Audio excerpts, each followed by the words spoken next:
The Trump administration being criticized in some parts for its decision to reconsider penalties for the Chinese phone maker ZTE.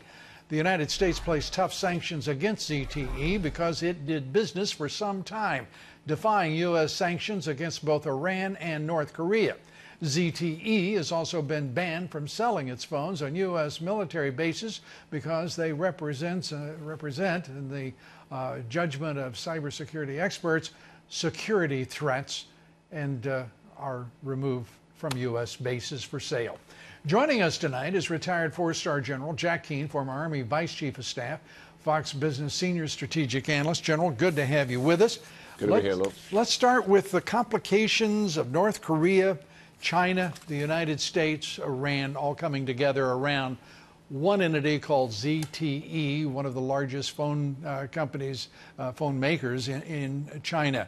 The reversal here was stunning as the president talked about saving jobs in China.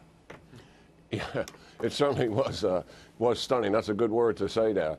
I think the criticism is a little premature because I believe what's really happening here, the president has thrown this in to the negotiations that we're having at a very high level, dealing with what we consider is very fair trade practices by China. We know we have a significant trade imbalance, and we know they've been stealing our intellectual property, the greatest transfer of human wealth in the history of the planet. Right. And that's what China has done. So I see this as being a part of that overall negotiation. Tomorrow, coming to the United States here in D.C., will be the Vice Premier of China, to be principally involved with Secretary Mnuchin and others involved in the negotiations that they were doing last week in China and are going to continue this week in the United States. So I think we should wait and get the final outcome in terms of what's going to happen here.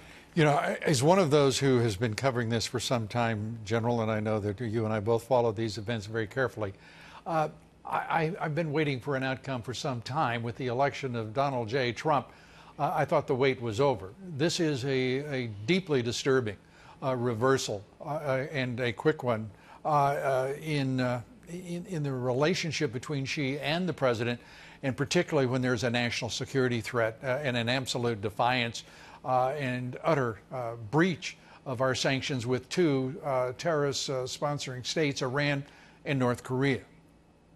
Now, I totally agree with everything that you just said, but I don't think this playbook is over yet. I think this is the beginning, and we don't know what else is taking place, and nor should we.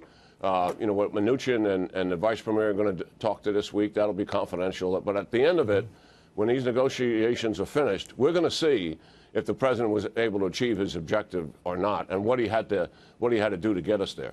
Yeah, I have certainly every faith in that prospect. It's what I know that it disturbs me, not what I don't know. That would only add to the counterweight, if you will. As we look at Iran, we have to look at this in terms of realpolitik. There's got to be a reason that Iran and North Korea were the targets of this breach by ZTE. Just as there has to be a reason that China, the United States, and North Korea are aligning on the issue of denuclearization of the Korean Peninsula.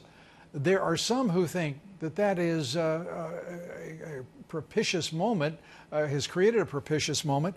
Others who think that this is because the nuclear weaponry testing of the North Koreans has resulted in abject disaster for North Korea and possibly China.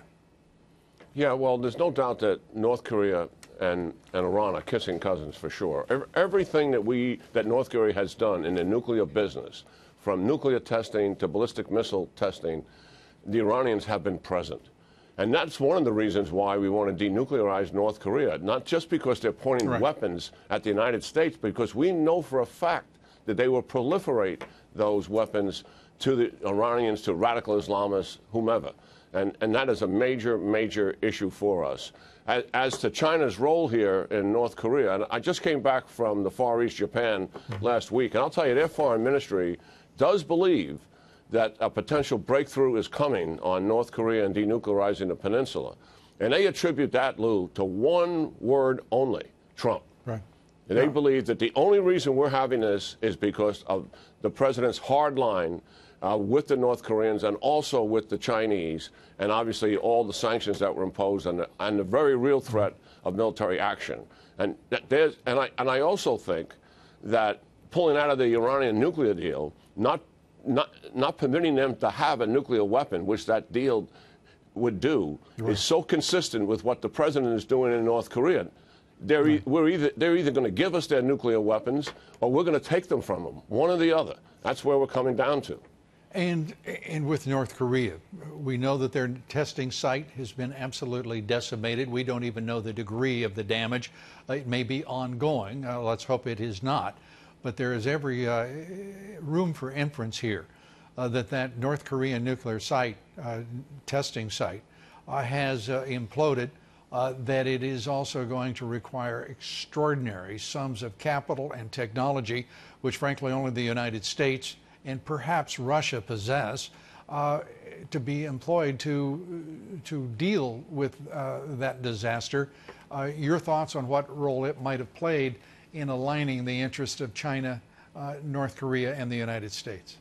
Yeah, if we're going to have this breakthrough, as the evidence at least seems to be suggesting, China had a pivotal role here. And when the 19th Party Congress that just ended a few months ago, and President Xi was put in power indefinitely, and when you read what their ambitions are, domination of the Asia Pacific, replace the United States as preeminent global power, that this problem in North Korea is a major obstacle and impediment to China's overreaching goals that they have for themselves. So I think that's why they stepped up. They recognized that the president was serious, and they also know that they have to do something about North Korea themselves anyway. General Jack Keane, as always, instructive. Good to have you with us.